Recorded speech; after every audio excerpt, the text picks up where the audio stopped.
অল্প সময়ের মধ্যেই দুই বাংলায় জনপ্রিয়তা লাভ করেছেন কলকাতার অভিনেত্রী ইতিকা পাল। এই অভিনেত্রী 2023 সালে বাংলাদেশি একটি সিনেমা প্রিয়তমা সিনেমায় অভিনয় করে জনপ্রিয়তা লাভ করেন। শাকিব খানের সঙ্গে এই প্রিয়তমা সিনেমাটিতে অভিনয় করে তার কেরিয়ারে অনেকটা এগিয়ে যায়।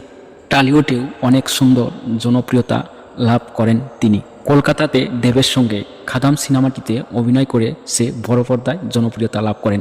এরপরে আবারও চলে যায় বাংলাদেশে, শাকিব খানের সাথে আরও একটা সিনেমা করে বরবাদ। ইতিকা পালের কেরিয়ার এখন অনেক সুন্দর চলছে।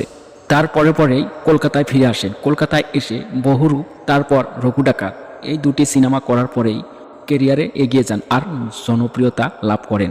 এবার আরও একটা নতুন খবর, আবারও শাকিবের নায়িকা হচ্ছেন ইতিকা পাল।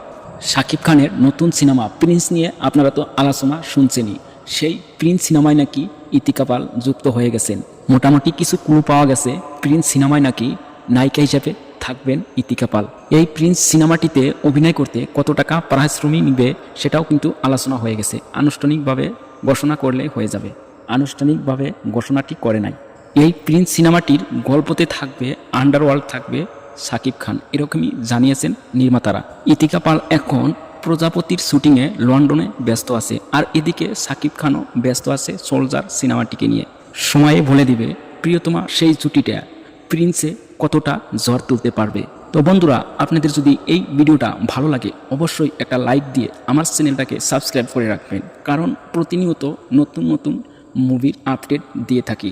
ভালো থাকবেন, সুস্থ থাকবেন, এটাই আমার কামনা। ধন্যবাদ।